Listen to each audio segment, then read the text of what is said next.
Tiens, t'as pas vu Isa, toi? Bah non, elle est où? Bah, je sais pas, je la trouve pas. Oh, elle m'appelle. Bah décroche. Tu savais qu'il y avait une loge maçonnique à 40 ans? Non, allez viens, je t'emmène. Isa, bouge pas! D'accord, mais on te retrouve où? L'ancienne loge maçonnique de 40 ans se situe impasse des Saules, à une centaine de mètres de l'église. Le modeste pavillon de jardin qui l'accueillera date d'au moins 1754. Avant de raconter son histoire, on peut noter deux choses. La première, c'est que c'est le plus ancien local maçonnique conservé dans son jus tel qu'il était à l'époque. Et la deuxième, c'est que c'est le seul local maçonnique avec une fenêtre. Isa, c'est ça la loge maçonnique? La maison derrière toi? Oui, c'est ici que s'établira la loge maçonnique. Mais avant, il faut que je te raconte l'histoire. Dans les remparts, de l'autre côté, là, près de l'église, un monsieur de Marpalu est propriétaire d'un hôtel particulier. Il aime la nature, les insectes, particulièrement les abeilles et les jardins.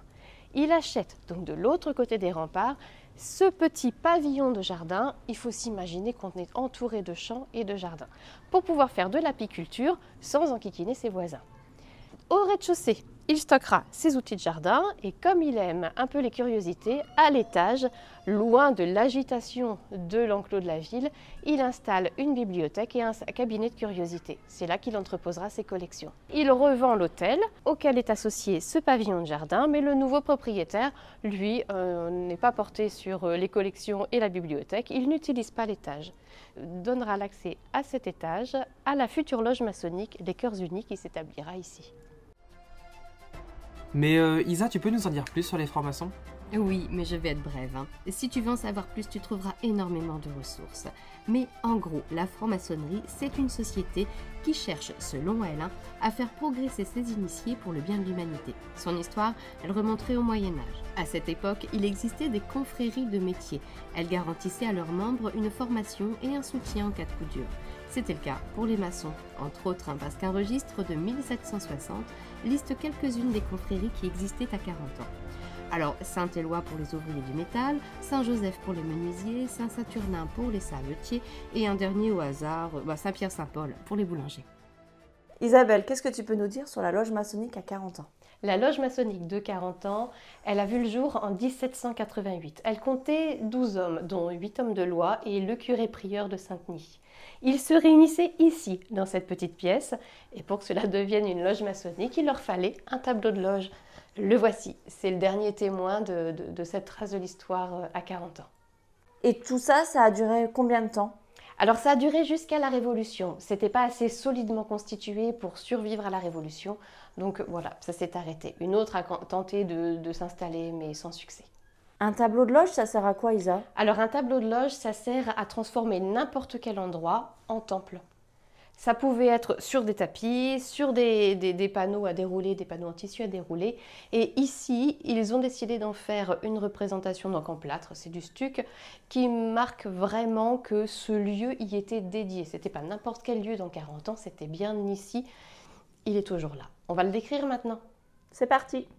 Ce tableau de loge, il est inscrit au monument historique depuis 1983. Je vais me contenter de vous le décrire. Je ne suis pas initiée, je ne connais pas la signification des différents symboles. Il se divise en différentes parties. 2 panneaux verticaux encadrent le grand panneau central. Dans le bas de ces panneaux, on peut voir 2 glaives flamboyants. Au milieu, un ensemble représentant équerre et compas entrelacés, enserrant un triangle isocèle. Sur les côtés des triangles, on peut y lire en latin « Ici se manifeste la piété » et au centre des caractères que l'on peut traduire par « Yahvé » qui signifie Dieu dans la tradition hébraïque. Le panneau central, lui, est divisé en 3 parties, délimitées par une corde qui effectue différents nœuds. Elle conscrit l'espace sacré du temple symbolique. Dans la partie supérieure, un triangle dans lequel on peut lire la lettre G en alphabet maçonnique. Le soleil à gauche, la lune à droite et une voûte étoilée de 6 étoiles à 5 branches. Ajoutée à l'étoile représentée tout en haut du tableau, on en compte 7 au total. Maintenant, le panneau principal. Je vais vous le décrire de haut en bas. On commence par des rayons qui irradient, qui sont explicités par la légende « Voici, la lumière est présente ». De chaque côté, des outils sont représentés, équerre, compas, truelle, émaillé. Si l'on descend encore un peu, nous distinguons un autel avec 3 cœurs. Pour rappel, le nom de cette loge est la loge des Cœurs Unis. Ils sont entourés par 2 colonnes qui représente le temple de Salomon. Collés à l'autel, on voit 2 têtes d'anges. De leur bouche sortent des phylactères, des bulles quoi, où l'on peut lire « Ensemble, ils brûlent », sous-entendu du même amour. Et un emplacement vide qui, à l'époque, accueillait un miroir. Sous cet ancien miroir, on voit un niveau. Et tout en bas, l'inscription « La lumière a récompensé les vertus ». Les détails de ce panneau montrent bien qu'à l'époque, les francs-maçons ne s'étaient pas encore séparés du christianisme.